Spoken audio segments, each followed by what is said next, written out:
everybody, welcome back to my channel, Shady Creations Co. So today I decided not to do a tutorial with you guys, but to simply break down how I've been successful in my first year of making tumblers and crafts and just getting into the resin game. So I just want to break down, there's like 8 categories to you guys really fast as far as how I've been successful with actually bringing in money and keeping my money and buying supplies and everything to that, as well as, you know, perfecting my craft. So the reason why it's kind of like a hard topic to go off of is because everybody does crafts for a different reason. Personally, when I started 1 year ago, my startup story is I went to work one day and I seen this lady and she had a cup, and I asked her, where did she get the cup from? And she told me that her daughter bought it for her for Christmas. And it was just a plain green tumbler cup with glitter, and it had like a little saying on it. But the whole day after the meeting, I was just thinking about that cup, and I'm like, I can make these cups. Like, I can do this. So I literally went home. I told my husband that I was going to start making cups, and he was like, okay, fully supportive of it. So that weekend I went out to buy my first supplies. I didn't watch a lot of YouTube videos on it. And I just kind of figured it out from there. I wish I would have went on YouTube and took a look at some of the videos just to save a little bit of money. So that's why I am bringing this video to you guys to be successful, to save as much money, and to understand the things that go into crafting, especially like resin crafting. Okay, so the first thing that I actually have on my list, and I'm literally reading it off of a list that I made. So Crafty, that is what I have on my list. And basically what I mean by being crafty is you have to somewhat be crafty in order to be successful with a crafting business. Obviously, you're going to have to craft different things. It's going to take you out of your comfort zone. And I mean, some people don't know that they have a calling for it. Others do. It's just something that you would have to kind of figure out on your own if, you know, it's something that you enjoy. I personally enjoy it. I love it. I will literally spend days on days doing nothing but crafting. I really do love it. So what I mean by being crafty also is understanding the elements of being a crafter, as far as the resin that you're going to be using, what type of resin, your PPE with your resin. All resin should have PPE that you're going to be wearing with it. I must advise you of that. But also it's like being able to, you know, just apply glitter to simply a cup, prepping a cup correctly, knowing how much to fill your dominoes with, rolling trays, different ideas that you can come up with, because sometimes what ends up happening is I'll have a customer and they'll ask me, well, can you make me a rolling tray? And they don't know what they want on it. They just kind of ask me, and I'm like, okay, let me sit there. Let me think for a second what I can put on it. So I always ask, like, what's your favorite color? What type of things do you like to do? Or is this a gift for one of your family members? You know, just having that gift to understand and being able to combine everything and making it into something that is beautiful, pretty much. Okay, and then the second thing that I have is having a passion and drive for it. So I kind of went into that with the crafting part. So you just kind of have to have a passion for crafting, and I've been one of those people all my life. I literally loved to craft as a kid growing up. Like, I remember for my high school graduation, like I made my family signs to hold up for me. I was in leadership classes in high school because I've always just been crafty, and I always do little things around my house, little drawings, little paintings. So you just kind of have to have a drive for it in a sense, because the thing about it is, starting off, you're not going to make a lot of money right off the rip. That's what people have to understand, because literally you have to practice, and when you're practicing, it's going to take money. You're not going to be making money, which that's okay. You have to understand that, you know, you're going to have to perfect your craft and have sellable things that you're able to make. You can't make somebody a tumbler cup that's, you know, bumpy, half did, and expect the customer to return back to you. They're going to probably leave you a bad review. So you just want to make sure that you are perfecting your craft as much as possible in the beginning. Give yourself a few months before you're actually trying to sell things. And usually you want to start off cheap. And I'm not going to go into everything that I bought to start off with, because I'm going to actually be making another video regarding that pretty soon. So that might be my next upload, or a couple of down from now.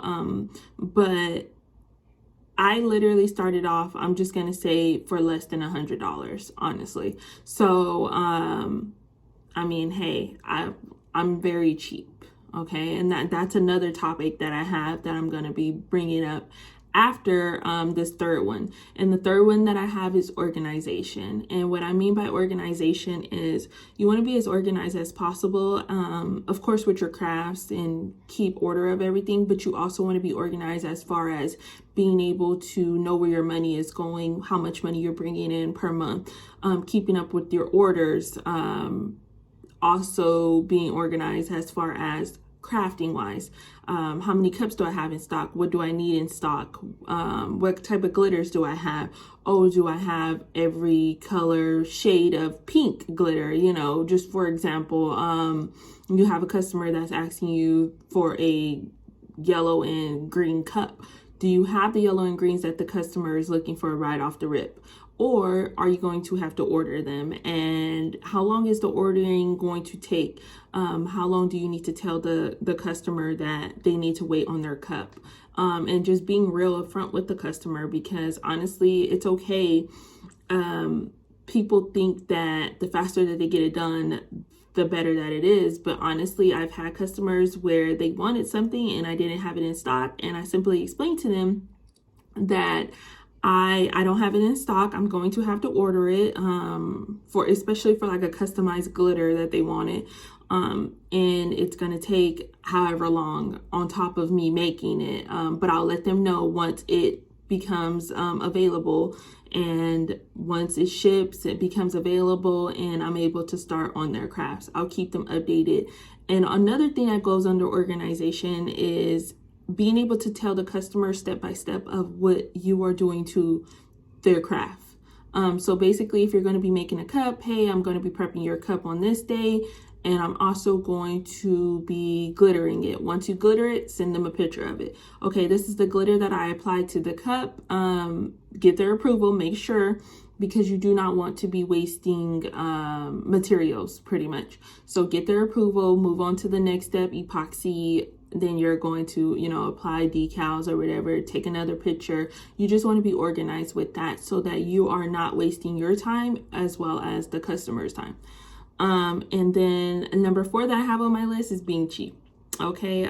If anyone personally knows me, you guys know that I am probably one of the cheapest persons that you guys ever have met. Okay. So, and what I mean by that is overall, I don't care what it is.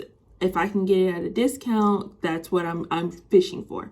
And everything that I have and I crafted, or everything that I have and I used to craft with, I literally will search before I make a purchase, just to verify that it's not cheaper somewhere else. And don't get me wrong, what I mean by being cheap too is because I do have name brand glitters, literally in rose glitter, for example. I have glitter Dillard glitter. I also have let me see, the glitter guys. So I do have name brand glitter, but when I started off, Walmart glitter for sure. And I mean, hey, as I started making money, I started investing more and more into my company, getting more turners, getting more glitter, name brand glitter, being able to get the subscription to the sub box that I get every month from Little Lady Rose. And I'll link that below as well, because that literally, I mean, she sends glitter every month. She sends mica powders, epoxy, everything that you can name. And it's just kind of a surprise, but it does help your company, especially when you are in dire need of a glitter and it's out of stock. She might send it to you. You never know.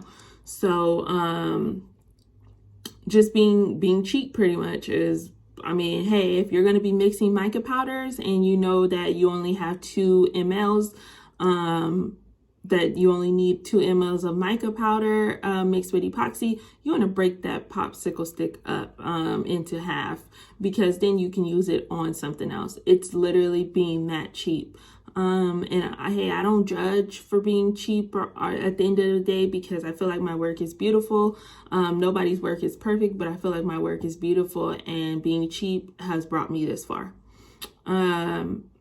Also, so number 5 that I have on my list is websites and promoting. So basically, I have an Etsy shop. I mainly have had all of my success off of Facebook. I do not run an Instagram. I literally have 90% of my sales come from Facebook. And basically what I started off doing is I made a business page on Facebook. I want to say December of last year. And then what I ended up doing is I just started inviting just my friends, my family, but then as I started to grow, I started realizing that there was more perks to having a business page on Facebook. And basically what I ended up doing is, once I'll make a cup and I know that it's going to sell like crazy, or people are going to want a cup that's similar to it, what I'll do is I will boost my posts. So when I started boosting my posts on my business page, it costs like $1 to boost your post for 1 day. I started generating more revenue, because you spend that $1, but you might get 3 to 4 sales off of that. So, 3 to 4 sales can run you, I mean, depending on what you're going to be making, a few $100s. So you just gotta kind of spend money to make money, but don't spend too much money that you can't make it back, in a sense. So, like I said, if I know that I'm going to be, sometimes I'll boost a post depending on what I make. Like if I make a fire cup, what I'll end up doing, or a rolling tray, I'll boost it for like $10 for like 5 days, and literally that will generate me in so much revenue just based off of that, and I've only spent $10. So for example, rolling trays that I sell are $65 and up, so I mean that's pretty good. On Etsy, so I want to be clear, a lot of people do not sell on Etsy because it is very expensive to sell on Etsy with all of the costs and everything that is generated with it. So I tried it when I originally started, but I didn't have any success. So I deleted that one, and I recently started up another one, which I have like maybe 8 or 9 sales. I started like last month, but the thing about it is, I mean, the cost to start up on there is pretty expensive, as far as each time that you make a sale or each time someone clicks on your post, they take money away.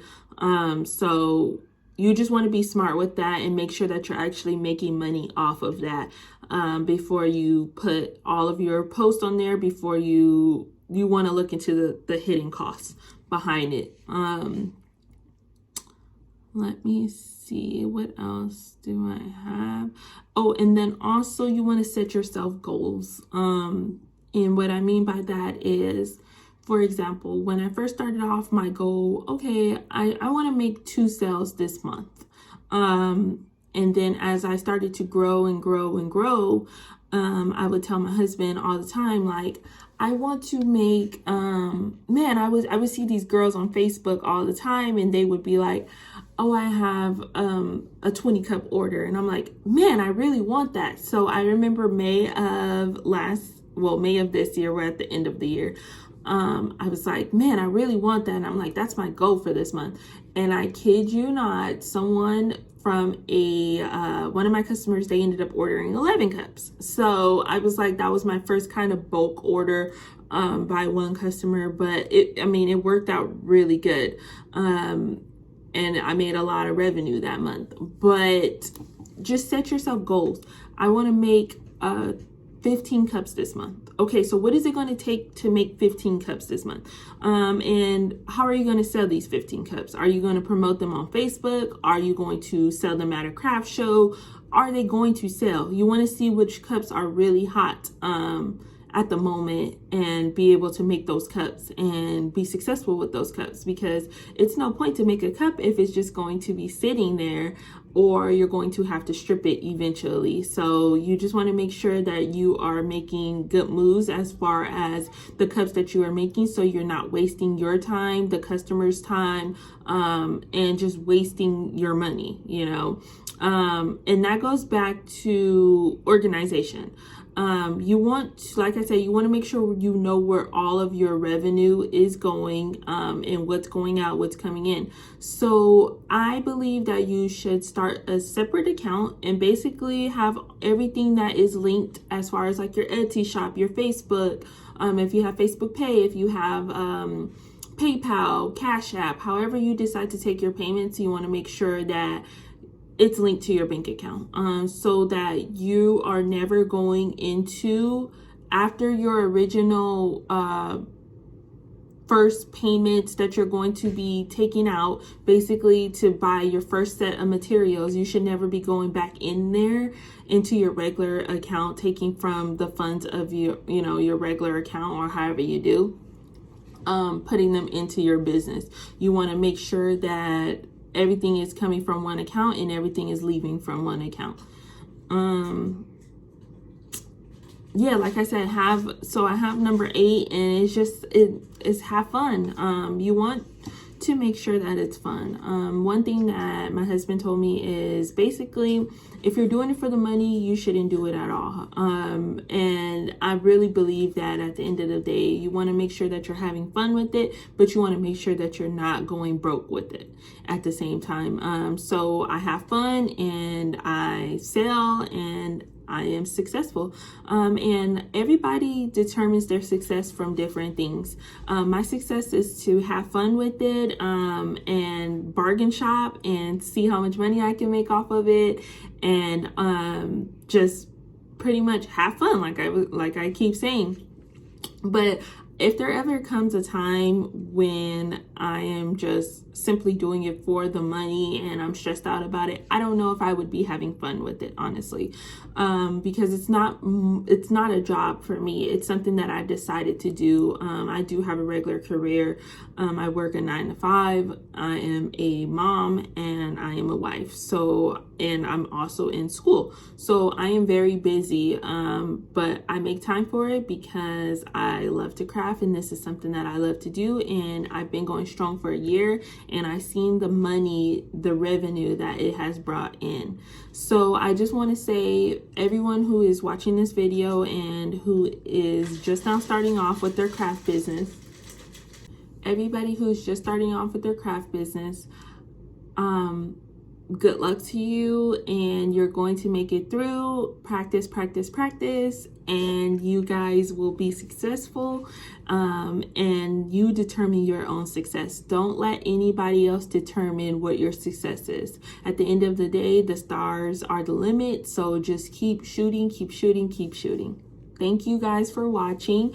Stay tuned. I am going to be going over and reviewing the turners that I have, the glitters that I have, and overall just the materials that it takes to start up an Etsy shop, to start up a Tumblr business. So you guys stay tuned for the next videos to come up. And I just want to thank you guys so much for subscribing to my channel. And if you haven't, please subscribe. It helps me tremendously. Also, the resin that I use is going to be linked down below. If you go ahead and click on that, KS Resin, I am an affiliate with KS Resin, so you will get a discount, as well as it does tremendously help me and my family. So thank you guys for watching, and until next time.